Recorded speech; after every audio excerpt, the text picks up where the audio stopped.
In this episode, we're going to talk about pop culture, the way that we have viewed and our habits of pop culture, how we've consumed it, played it, watched it, read it, how it's changed through the years.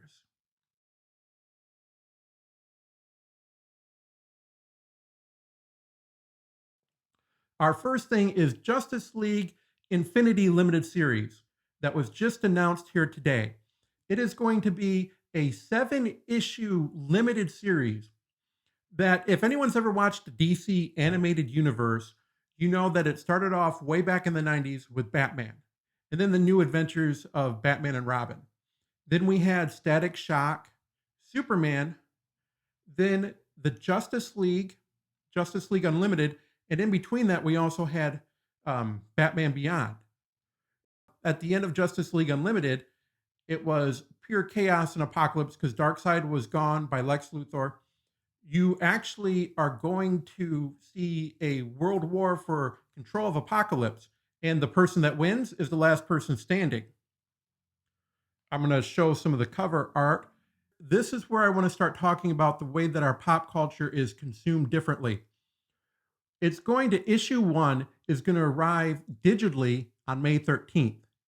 And then issue 1 of the comic book is going to arrive July 7th. Now, what is going to be cool about it is they're going to introduce the 7 characters from the Justice League. If you ever watched a cartoon on the Cartoon Network: Superman, Wonder Woman, Batman, The Flash, Green Lantern, John Stewart, Hawk Girl, and Martian Manhunter. And they're going to face all new types of dangers. And especially if you're a DC fan, you know the multiverse is going to be in there as well.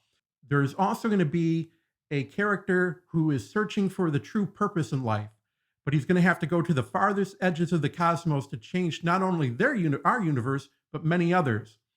And like I said, the war for the throne of Apocalypse arrives on Earth, and the true ruler will only be decided one way: who can destroy the Justice League. It will be out first digitally, and then it will be out in comic book shop form. Another case of way that we consume pop culture has changed during this time.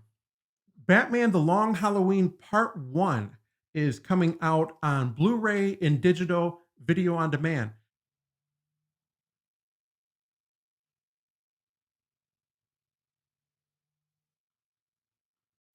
Be a lawyer and a criminal, can I? I want to win, but do I want to win like this? I'm of two minds here. So it's a coin flip.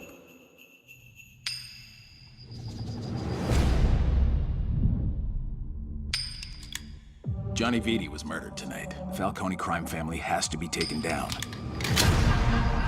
There's only room for one homicidal maniac in this town.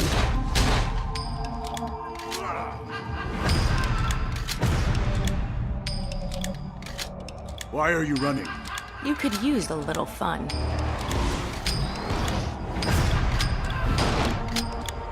I thought you didn't hurt people! You thought wrong. You still haven't figured out who killed Johnny Vitti? A killer who only works on holidays. There's lots of crazy out there. Once I take him out, things are going to be different. We can start a family. The city is fallen, Alfred. Then we must endeavor to lift it up again.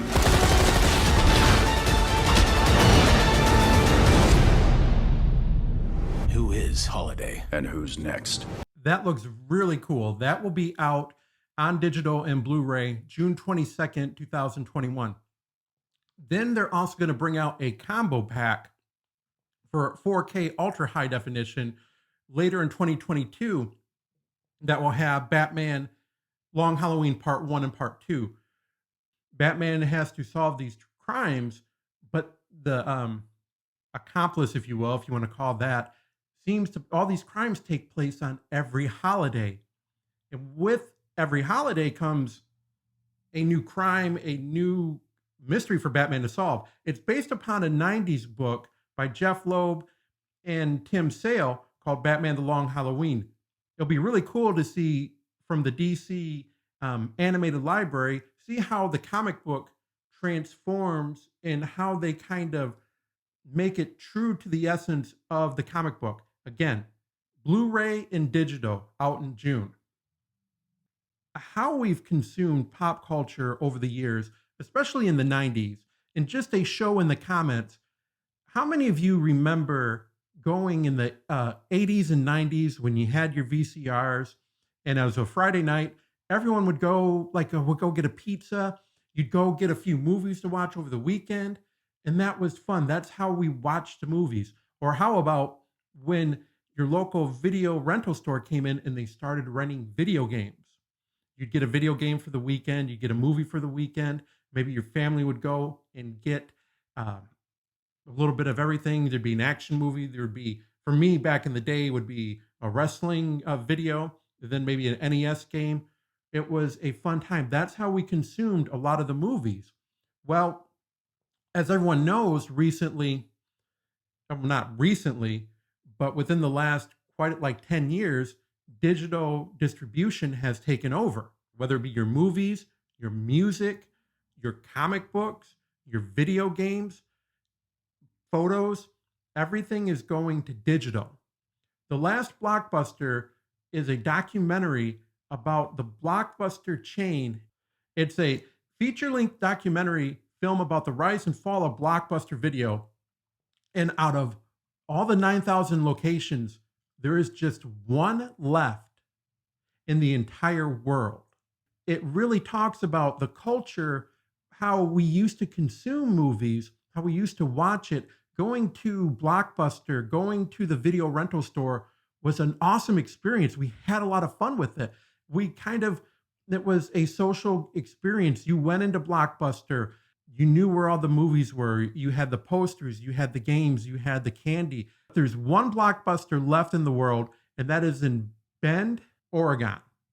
And I'm showing you some of the pictures here of the last documentary. It talks about Sandy, Blockbuster mom, because she's met a lot of people through the community, through Blockbuster. She has employed a bunch of people throughout the community, and it's an establishment.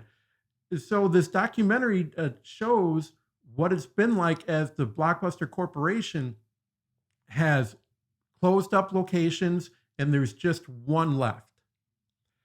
How many of you remember this back in the day, going to Blockbuster, having the just arrived section, the new releases, the sections of action, adventure, video games, drama, you're renting it, and also the late fees. You would see people in the Blockbuster uniforms. This was made by Pop Motion Pictures, and I believe it started as a Kickstarter project because they've got quite a few names in this documentary, Kevin Smith being one, who really talks about what it meant for them growing up to go to the video store and how it was a ritual. And now that we have gone to digital, believe it or not, the rise of digital isn't what killed Blockbuster. It helped, but it isn't the sole reason. As you watch this documentary, you find out a little bit more the people in Bend, Oregon are doing to keep this Blockbuster relevant. Here are some of the people that they have talking to within this. You see Kevin Smith, of course, and you see a few other people. Peaking at 9,000 locations in the year 2004, this chain of stores was down to one, located in Bend, Oregon. Yeah, so look, most people think Blockbuster went out of business because of Netflix, but that's not the truth. What really happened was...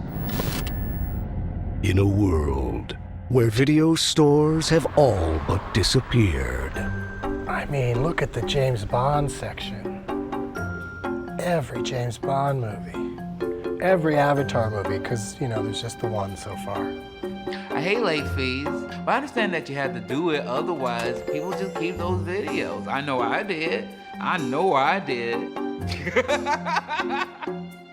Meet Sandy, the Blockbuster mom. So when I started in 2004, Blockbuster Video had roughly 9,000 stores and over 60,000 employees. And now... Did you ever think you would be the last Blockbuster? No. Do I miss renting from a physical store? No, absolutely not. I don't think anybody does. We just need Pacific Video to send us a notice that they are exercising their 4th and final renewal option. So yeah, that kind of scared me a little bit. Is there something bigger than DVDs at stake here? Oh, absolutely. It's a family business. Did you know that Blockbuster had a chance to buy Netflix, but they didn't? Now that to me is crazy. It is truly the last standing bastion of a bygone era. Once the largest video rental chain in the U.S. Well, guess what? There is still one left. The soon-to-be last store standing is in Bend, Oregon. Hey, that's cool. You know, that the last Blockbuster in existence is right here in my hometown. If there's some cats in Oregon still scratching it out, you know, with Be Kind, Rewind, nothing wrong with that. That's beautiful.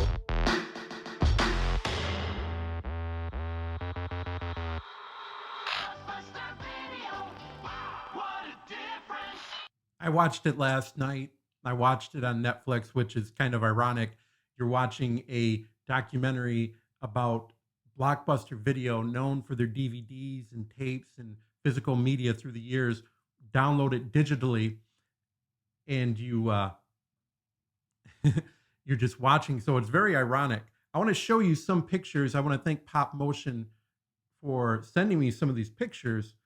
This was out when they had the premiere of the last Blockbuster in their community, which I think is awesome. Of course, it happened during last year, and they're doing a drive-in movie setup, which is another bygone era. There's very few drive-in movie theaters left. Everyone's just kind of sitting, chilling out with the inflatable screen.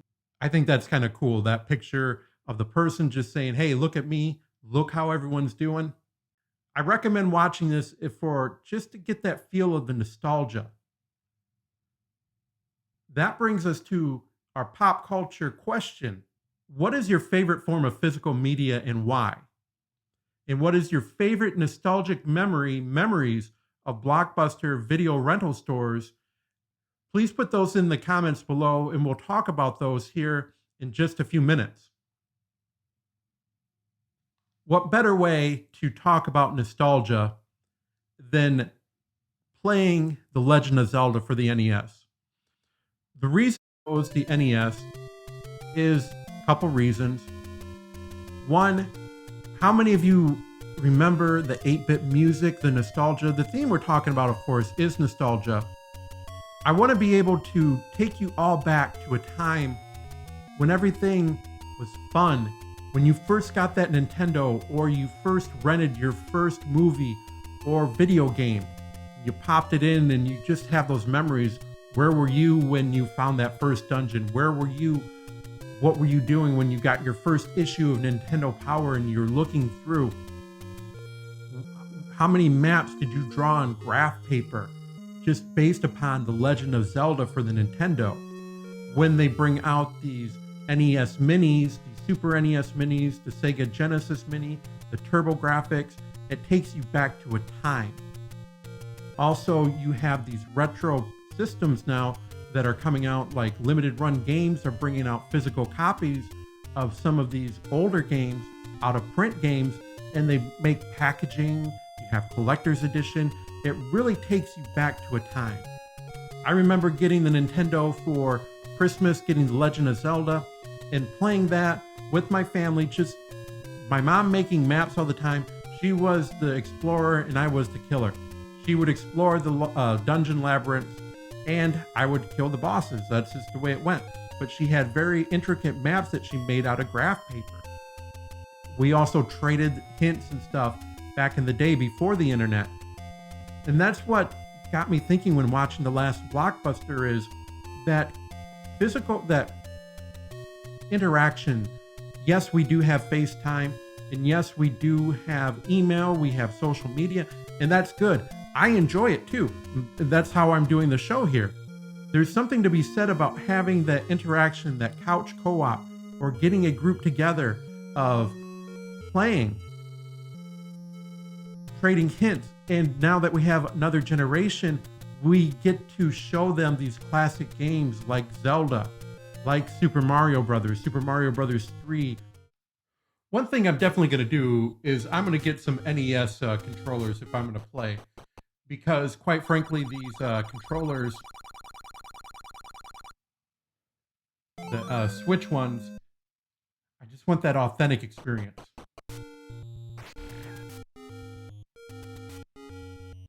And I'm sure my Aunt Jean is watching and she's like, go this way, go that way. I don't remember anything.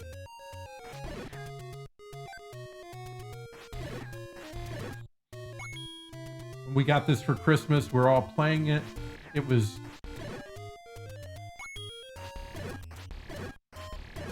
And I definitely know people that play it nowadays, that they'll do speed runs, they'll do all sorts of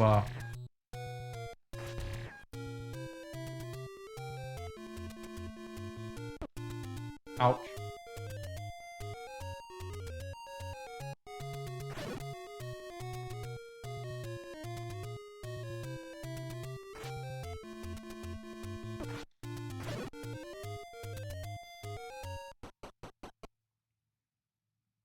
When we got one of the cool things about Zelda is everyone kind of remembers that they had it.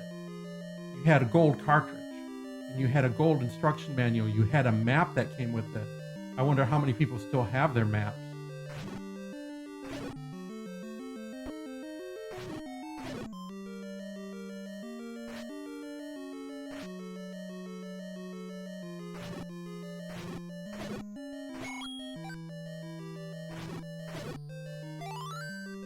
Oh, of course, I get it when I don't really need it.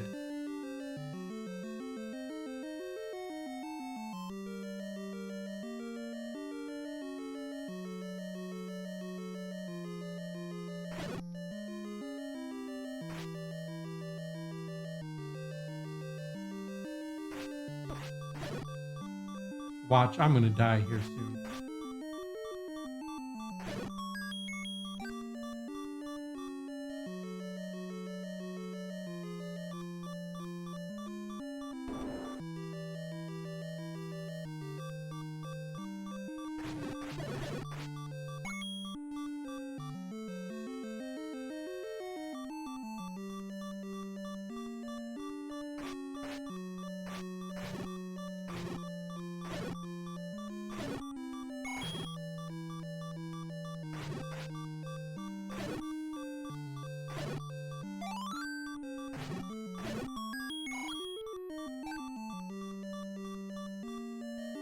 When you hear the heart beating, how annoying is that?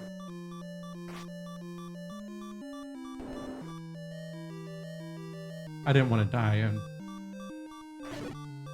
so I felt like if I did that, I just would hang my head in shame. Of course, little gels aren't much better. It takes you back. Definitely takes you back. Hearing that sound for the very first time of, oh wow.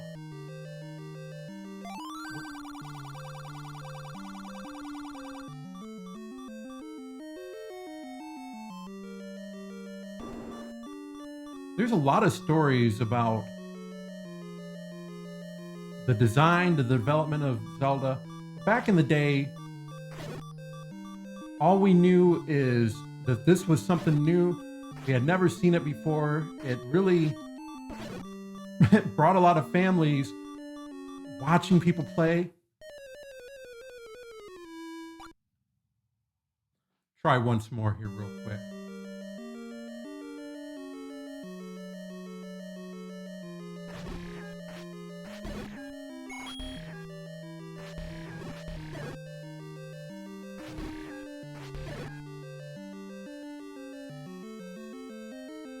Or when a new game came out for the Nintendo. If you didn't buy it, you could go to the video store, you could rent it. I remember there was one game, Super Mario Brothers 2, that when we went to the rental store, I wanted to play it really bad. And I think it was like in December or so. The person brought it back and they re-rented it again and I was all crushed. But I did get it for Christmas, so that was fun. But there's a lot of times you just would rent videos, you'd rent movies. Remember that? Or you would Trade games, physical media, trading games back and forth with people. How many of you did that? Is, okay, I've got this Nintendo game, I'll trade you, and you can play this one and I'll play that one. Kind of losing some of that.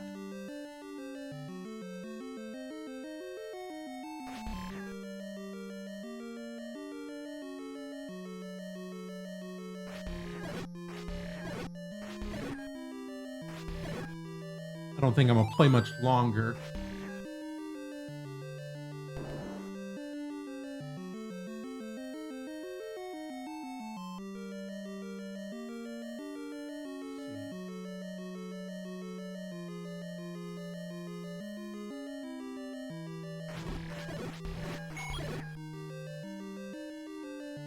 And it's cool as you go on later, you start to get new equipment. Everyone's pretty much played Zelda. I'm not telling you anything that you don't know. But it's kind of fun is how the game has evolved from what you see here, Zelda Breath of the Wild, but it still retains that unique feel. And I think that's what Nintendo is really known for, is their franchises have that unique feel.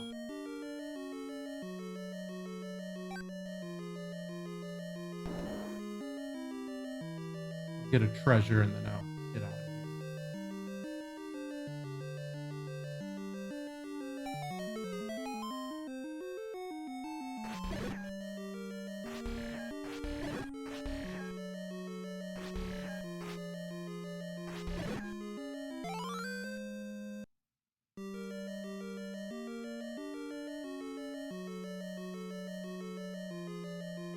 I have an arrow, or I have a bow, but no arrows.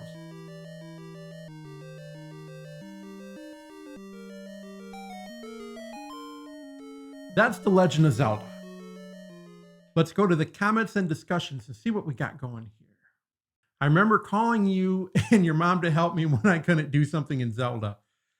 Yes, that's what I'm talking about, is having those times before the internet, before EGM, Nintendo Power, where it was a community of talking and getting people together of, hey, what happens on level 1? What happens on level 2? Where do I find the candle? Where do I find this? With Zelda, Mario, and other games, it was a lot of fun to have that community. That's what's kind of missing in a way, because we can just jump on the internet and find the videos and find the facts. Back then, we had a lot of fun doing that. I really like that. Yes, my friends tease me when I buy DVDs and Blu-rays when I could buy them digitally.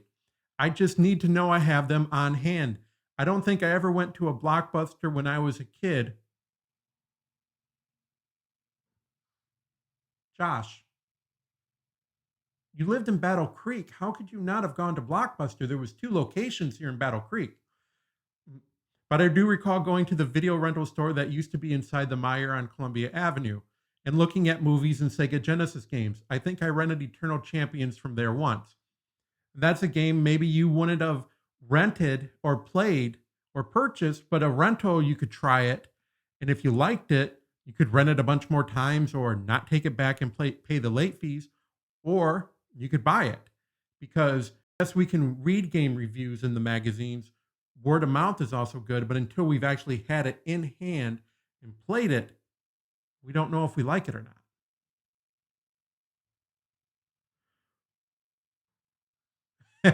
I've done that many times.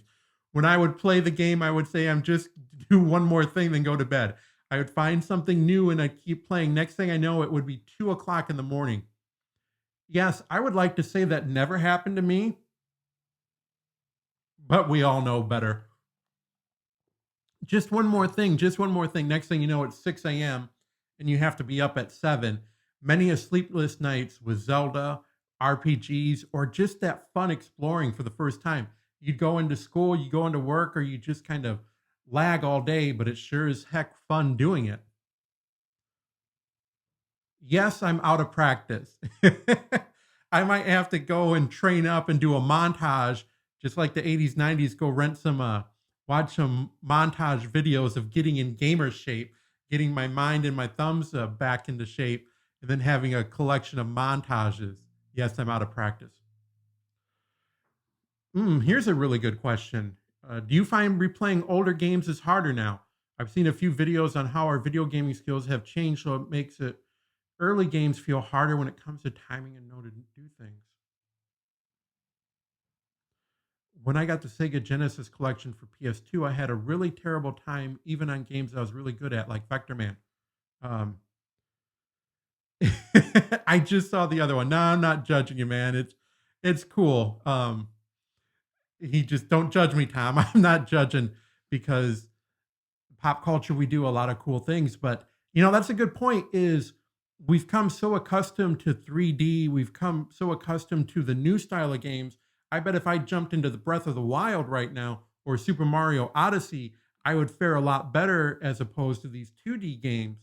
So I think it's a question of it's a lot harder, but playing these games sometimes is like riding a bike. When Sonic Mania came out and it was a traditional 2D Sonic, it took me a little bit to get used to the controls, but once I did, I got back into the swing of things. I'm going through the levels. So I guess it's a case of it's harder at first because we have to switch our minds and our reflexes back into playing those style of games. Some very good comments and discussion here. This has been a great episode. I really want everyone to think about, and maybe we'll have a discussion for next time.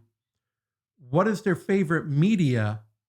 Do you prefer to watch movies still, like Josh said, on Blu-ray DVD, because maybe you get the extra features and the Blu-rays and the Ultra HDs because they're not compressed digitally, they have better sound and better picture? Or are you want to get that experience and you want to have it at home, you want to have it now, you can watch it on your tablet, your phone, on your computer, so you really don't care to have that physical media? Do you still listen to your music on here's a good point. Do you still listen to music on your CDs, or you download digitally? Do you have a subscription service, or do you collect vinyl? Do you go to the thrift shops and have a new record day? Are you downloading your comic books digitally, or are you subscribed to a service that Marvel, DC, and some of the other publishers have that you read the comics digitally? Or do you just like flipping through the magazines, going to the comic book stores here every Wednesday, every Tuesday? What are your habits? And how do you balance having physical with digital media? And bottom line is, how are you consuming and enjoying pop culture? I recommend taking a watch of The Last Blockbuster, seeing some of the history, taking a trip down memory lane, and seeing how this has all been a progression. I want to thank everyone. Okay. I will do that as soon as I watch the second one, have a devotion to Harry Potter. I want to thank everyone for watching. My name is Tom Morris. You can find me on social media, Facebook, YouTube, Instagram, Delve Into the Void. Every episode, I get a little bit better with timing. We have a lot of fun. We celebrate pop culture. I want to thank everyone for watching. And until next time, thank you.